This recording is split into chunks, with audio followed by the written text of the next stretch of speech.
there quicker. There you go. There you go. I can see some differences, even in the pure magnitudes. Let's see kind of from the start. Oh, yeah.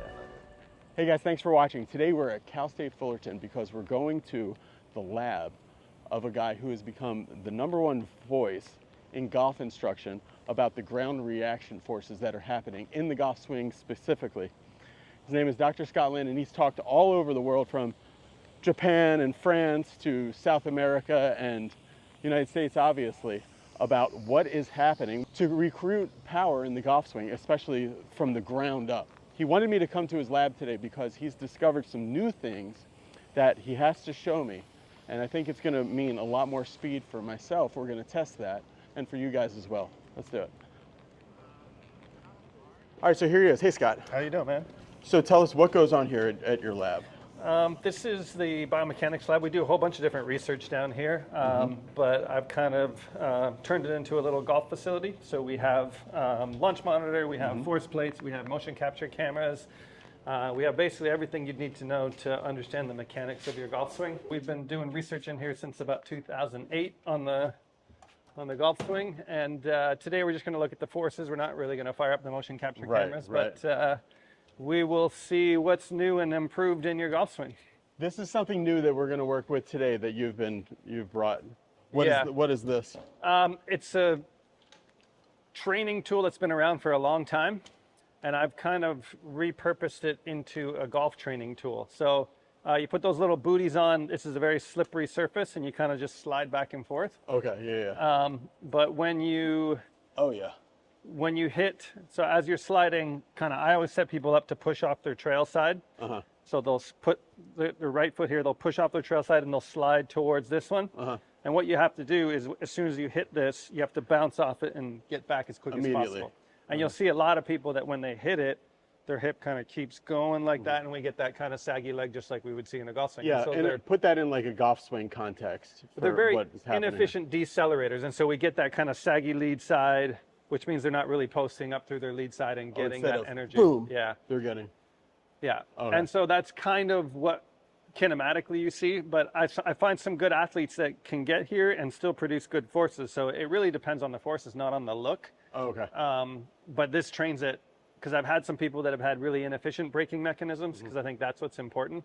Once you get your body moving, I think so many people work on putting momentum into the system and getting the club moving, but it's during the downswing when you have to decelerate your body and transfer that energy into the golf club, which I think we talk about it a lot in speed production, and I think it's important in speed production, but I'm finding in terms of low point control and a whole bunch of other things, having efficient deceleration mechanism I think is really important. That's what I'm finding really separates good ball strikers, and ball strikers have a lot of kind of effortless speed, what I call it, from the ones that don't. And I've done a lot of work in baseball recently, and I'm finding the same thing in baseball hitters. The ones that have really efficient deceleration mechanism, when that foot hits the ground, if they can decel and get that energy into the bat, those are the ones where it looks like they're just flicking at it. How hard in baseball do they push off this side? It's relatively the same magnitude. Fall, or do they actually? You don't really want to push off really hard off that trail side, because then that's going to create translation of you towards the pitcher, which takes away your time and space, which you don't want to do. And so that's where the braking becomes even more important. But the magnitudes of the forces are relatively similar between baseball and golf. But what I'm finding is really efficient hitters and really efficient golfers are the ones who have better braking mechanisms. So we got to work on that. With some of the famous pros that you've worked on, what would be some of the things that they do that this type of thing would be similar to? Like, I know you talk about Colin or some of the things. Well, I would say, I mean, if you see a guy like Kyle Berkshire who ends up here and then that left foot ends up jumping back away from the target. Gets ahead of it and then jumps back and away from the target. So that he has really efficient braking mechanism. We've measured that. And then also, I think this force is also important for decelerating your rotation. And so if you remember Rory from a long time ago, right, his pelvis used to actually turn back the other way. So it would spin forward, and when he'd get to about here in his downswing, his pelvis would actually turn into a backswing direction as the club's coming down. That's because his braking force was so much. He was braking so hard that it stopped his pelvis from moving forward and turned it around and made it come backwards. It doesn't do that anymore, but I still think he has a pretty effective braking mechanism, which all comes out of that lead foot pushing into the ground properly. So all of those things are important to transferring the energy. And the thing is, putting energy into the system you have forever to do. You can take a really long backswing, you can pause like Hideki, you can take time to put energy into the system, but the downswing, even in the slowest players, like 0.2 something of a second, you don't have a lot of time. You don't have a lot of time, so we got to get that break out of there quickly. And then get it to crack out to the head. And that's where I don't think it's effective to give you a cue, something to think about in your golf swing to make that happen, because there's not enough time. Because we know the time it takes for you to perceive a stimulus and respond to it, it's gone. The downswing's over. And so this kind of trains your nervous system to do it, and then hopefully it leaks over into your golf swing is kind of the theory. So one good thing about baseball is because if you do start thinking, it's done. The strike is past you. But in golf, you have that kind of almost false choice of waiting to get it going. But really, if you were to perceive it in a similar way, hey, you don't have much time. No. And I would say if I've measured, I've measured thousands of people on this plate. But say I've measured 100 of them, and they have an issue with their forces. Generally, forces are too late. We have this braking mechanism. We have our vertical forces all happening too late, so it's not getting into the golf club and creating the motions that we need to see. Before we start stuff with me, just because I think this will be interesting to a lot of the science interested people, give us a little tour around what this space is, and some of the gear we have in here, and then what you use it for. This is the biomechanics lab. So we have 8 motion capture cameras circling the lab. This is a Qualisys system, very similar to a Gears system you might have seen in some other. Have you guys done Gears videos with anyone? Yeah. Yeah. So it's very similar to that. You put the little dots on you. It measures the motions of your body in space. Yep. We have our swing catalyst force plates here that's what we're gonna use today to measure the 3D ground reaction forces of each foot. And we're gonna see how they can adjust after you get on that thing. We got a simulator here. We're gonna use our Foresight launch monitor, put the ball flight information up on there. We also have a bunch of other technology that we're not gonna use today. We have EMG, which measures muscle activation. We have our Sam Putt lab in there that hopefully John Ortega can help us put together. Right. So we have a whole bunch of stuff in here, and not just golf happens in here. So we do, you can see we do lifting studies in here. We can move the net up and do running studies in here. Basically, it's to look at any kind of biomechanics of human motion. But I think there's one thing that I'm seeing consistently is a lack of good braking mechanisms from the feet. So if we can't get the good braking mechanisms to come from the feet, then I think, like, if my pelvis is moving forward and I can't break it from my feet, I think a lot of us will like side bend to try to, get some form of, like, if this is still going forward and I kind of think I need to stop, so then I have to try to kind of fake it a little bit. And I think that can lead to injuries. I think inefficient braking mechanisms is going to lead to inefficient strikes and eventually I think injuries as well. So I think it's where I'm going with most players now when I see some inefficiencies. We still work on putting energy in general, the we want the brakes, for average golfers, the brakes usually have to be higher and sooner. Higher and sooner, yeah, okay. 100%. All right, cool. Okay, so the first thing we're gonna do, semi-scientifically, so I'll hit normal 8 irons at first. Yeah. Look and see what's going on. Yeah. Do an intervention with the slide board. Sure. And then we'll hit some more 8 irons and then driver. Perfect. Okay, Let's cool. see what happens.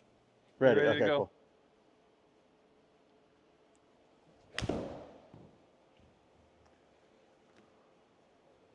Pretty pure. That was a good one, yeah. About 50 carry. That was good. One more, Scott, or sure, yeah, one more. It's a lot to set them all up. There we go. All right, that's a good one to end on. We can go over. So, Scott, when we look at these graphs, are they an amalgamation of all 5 swings, or are they each one individual? Oh, okay. Yeah. And then how do you look for trends? You just kind of go through them? Click through them, yeah.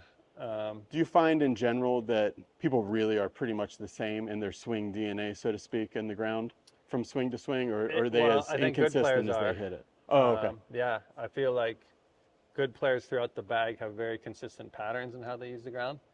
And that's one of my theories, is that that's what this is for, is to figure out what your stock is. Because if you come in here, this isn't golf, right? There's no conditions. There's no wind. There's no rough. There's no uneven lies. This is perfectly, like, it's not golf. But if you can't be consistent in here and do the same thing on 5 swings in a row with different clubs, then you don't really have a stock. So now when you go outside and you have to adjust the ball below your feet and rough behind it and wind off the left, like what are you adjusting from? Okay. If you don't have a stock, you got no chance to adjust.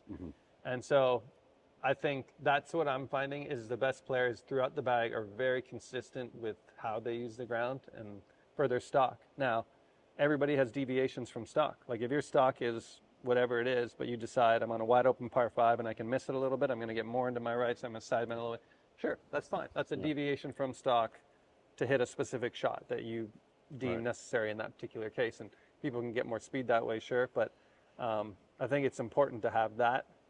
And what I'm finding now with a lot of the good players I work with that have stats, when there's differences, like say driver looks one way and iron looks a different way, I'll ask them like, what are your stats like? And generally they're like, well, I gain 5 out of the fairway and I lose 5 off the tee. And I'm like, well, let's make your driver look like your irons and we might be okay. Because that's one of the other things that you found is that between pitching wedge, 5 iron, and driver, it's not really that wildly different of what good players are doing. For their stock. Now, I know a lot of players who never hit a stock pitching wedge. Every pitching wedge is a half swing, punch, whatever. That's cool. That's a deviation from stock. That's fine. But you should still know what your stock is and then deviate from that. Okay, now I got a pitching wedge. I'm going to move it back in my stance. I'm going to stay on my lead side a little bit more. Cool. But I think if you don't have that, like what are you adjusting from when you get on the golf course? And if you don't know what you're adjusting from, you're just guessing when you get out there.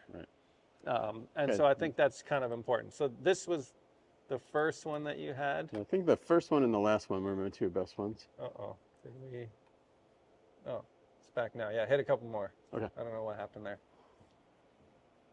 Like how their bodies and their brains average are going to be. That's my Sunday best. Okay, perfect. We only needed 2.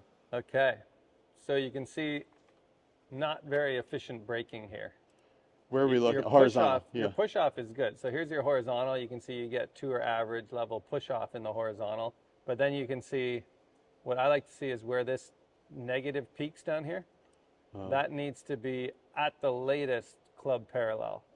I would prefer it the timing of that peak is okay, but then it needs to be much steeper going down? Yeah. Okay. And you can see you don't hit your minimum or your max braking force until there. And Just the ball's post, already gone. And same thing, like I want the minimum braking force to be where peak vertical is, and your verticals are kind of late and non-existent. So this is a typical inefficient breaker that we're seeing here. Okay. And you can see like the leg, like kinematically, doesn't look horrible. Like you look like you're kind of posting up through there, maybe a little late. You get that little softness a little bit at the end, but I've seen legs that look worse than this and produce much more efficient forces. So that's why it's important to measure it, because you never know. Right, just from the look alone. From the look, you can't really tell. Let's get under the hood and work on this a little bit. Let's go try it. So pop those booties on and let's see what we can do. Okay, should I do I put those go over the shoes or over the socks? Over the shoes, leave the shoes on. Do we need more juice or are we good? It feels pretty slippery. It feels like it's good. It is very slippery. We're good on juice though, I think we're good. Okay. How did you decide how wide to go with this? So I've seen hockey players or speed skaters that go really. That I can put it here, here, or here.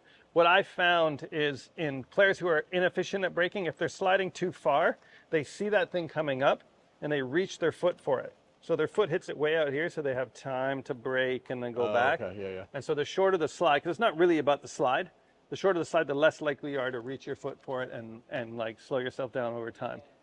So you need to start. So the idea, just to put it, I'm jumping the gun a little bit, but it's to get onto and off of the right side. Left side, the lead side. So start over here on your right side. Oh, okay. You can take all day to push off your right foot in the swing, right? We can be Phil Mickelson, take that big long back swing and take forever to push. But the left side, you don't have time. Okay. You got to hit that thing and bounce off. All right. So what do I do? So get in kind of golf posture. Yep. Oh, yeah. And then you're going to push off your right foot, hit that thing, and bounce off it quick. Okay. Okay. Go ahead. Okay. So we're reaching for that a little bit. Yep. There you go.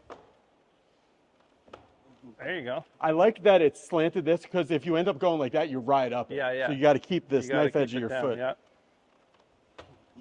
Okay. Good.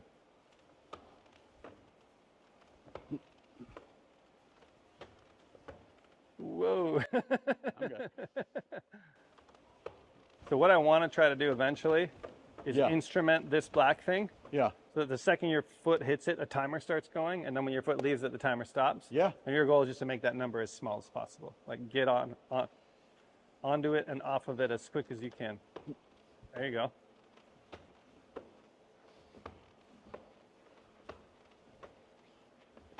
Good. Okay. Keep going. I mean, if you're getting it, so let's try it. Let's take the boots off and hit a couple and see what happens. So try not to reach your foot for it. A couple of those, I feel like your foot's way out in front of your hip. Kind of get, on top. There you go. Good.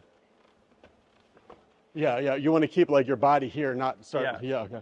And that's, I think, the reaction that people who have inefficient braking will do in their golf swing, right? Lean back. They'll side bend and lean back, and then we get back issues. And I don't know how much change you can make, like acutely, with that thing. But I have found some evidence that, like, you can change it. Well, yeah, you do have the feeling. I'm here, I'm sliding, then I'm there, and I'm off of it. Stopping, yep. So try to feel that same thing. Hit a couple.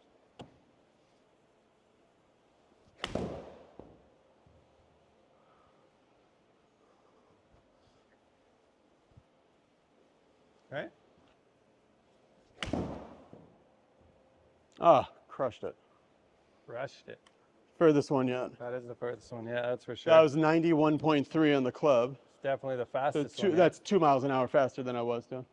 Yeah, let's see. I didn't label them properly, but you've hit 2, right, since? Yeah. So that was definitely your fastest ball speed, 115. Before that, your fastest was 113.5. Club was definitely fastest. You never broke the 90 barrier.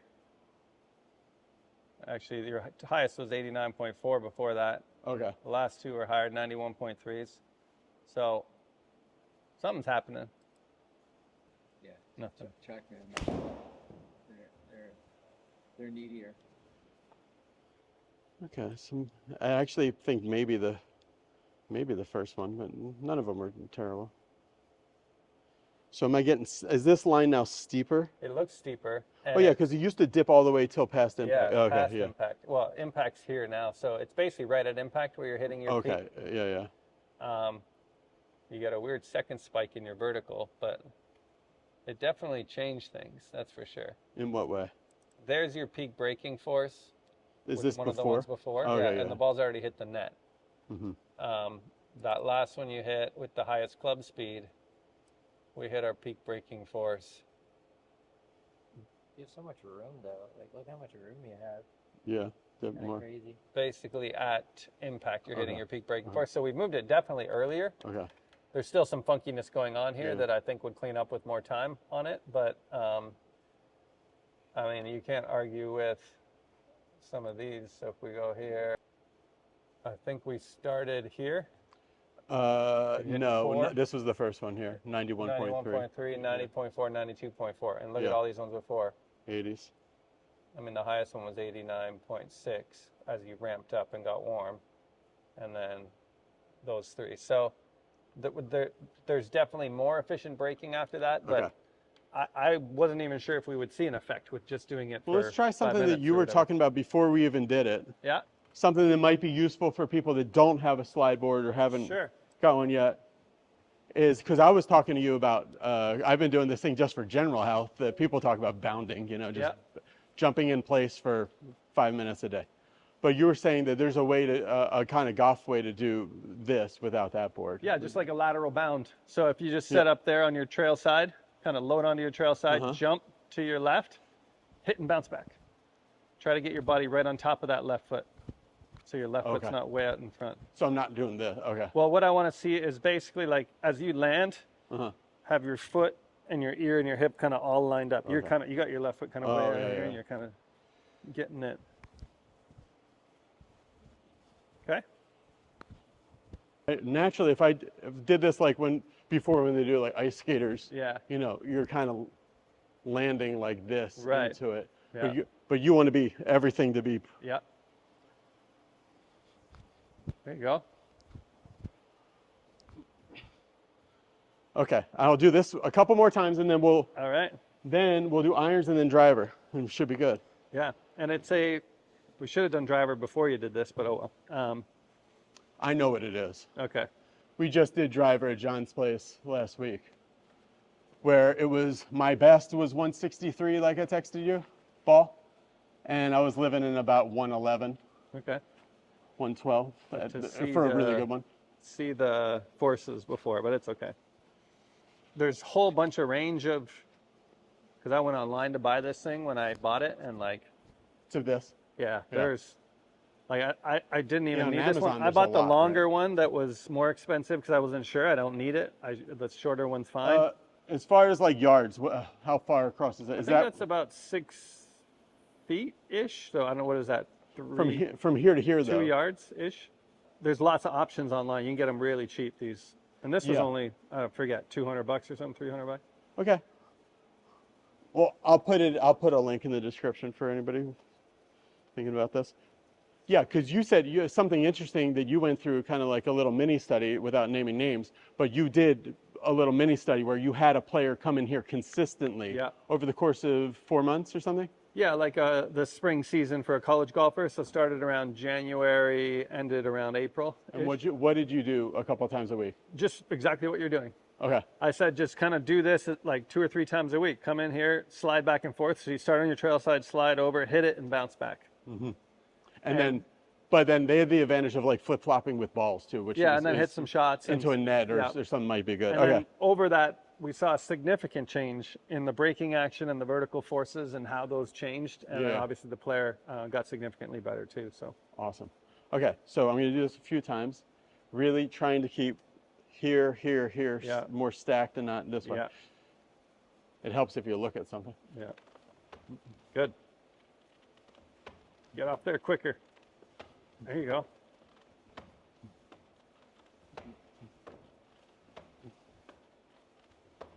No, that was bad. If you get like tired, take more time on your right side. Like you can take time here and set yourself. There you go. Yeah, you want to be like fully ready to get on and on. Fully ready to go over there. Yeah. Good. Slow. Good. I like it. Take some brain work, and it would be good. Well, and that's essentially what we're doing, because like creating the force is not hard. Like because in do it. 5 minutes, my muscles have not changed. Right. But you're just teaching your trying brain to get the do brain something different. Yeah, exactly. Quicker. That's awesome. Will's getting busy now. He's got Luke Dolan now. Yeah. Ooh, Now that was a pull, but let's look at that one right away. Okay. Because I felt like I did what I do on the board or in the bounding. Okay. The lateral bounding, like I did that there. Ooh, see how steep this is now? And yeah, how quickly it hits the peak. And was there a hiccup in there too before? I mean, the hiccup comes later. Oh, okay, it's later. Still there, but later. A hair late. Yeah. But you can see that you're trying. The steepness of the braking. The steepness of the braking is working. Yeah, so I would say this is something that, I've never done this acutely like this. You're and right. I can see some differences, even in the pure magnitudes. Let's see kind of from the start. This is one of the earlier ones. You had 20% braking, 20% of your body weight. And that last one you had 27. So you've increased the braking from 20% of your body weight to 27%. Oh, so this is the max. So whenever it was deepest. Whenever oh, okay. So you've added some of it. You've made it steeper. It's still a hair late. So I would say that would probably improve. Now, golf swing wise, have you noticed that higher braking forces a lot of times will stabilize the face itself? I think and give a straighter strike. I think low point control is really good, because if you break your body and the energy of the club just gets released, you're going to get very consistent with your low point. You're not having to manipulate it with. Oh, you're not still in the process of braking as you're trying to line it up. If you're braked, it's done, and then you're hit it. Yeah, right. It just goes. I think that's where things like that. Like I have no, direct evidence, but anecdotally, I think low point control will get better, face control will get better, because you're not manipulating it. You're just braking your body and shooting that energy out the other end. Okay, so for the irons, we increased about 2.5 miles an hour in the club head speed. We increased the ball speed by 4 miles an hour, something like that. Let's see. Before was somewhere in the Yeah, 112 was the peak. 115.4 was your best one there after, and I'd say your best one before was 103. 113. 113. Sorry, yeah. Yeah. 113 and Okay, so both those numbers went up. Yeah. Spread stayed about the same. Yeah. All right, success. Just over a super short period of time. Everybody wants to see. In our next video, we're going to do this with driver. My numbers before, I think 163 is my recent high for ball speed, and 112 or so. I haven't been like super fast recently. So we're going to see if we can beat those by introducing some of this stuff. And then the real test is then we'll do this over a longer period. Cool. Thanks for watching, everybody. Exciting news. Scott and I are going to be doing a golf school coming up. We're going to put all the information about it in the description to this video. We don't have the exact plans yet, but by the time I put this video up, we'll have better plans. So go to either email me, contact bebettergolf@gmail.com, or go to bebettergolf.net/school. And as soon as I have information about it, it'll be up there. It'll be here in California, probably Southern California somewhere, coming up very soon. So be sure to get on the list, because they always sell out very quickly. Email me, and you'll be the first one on the list. Thanks for watching. You can try this yourself. Bye.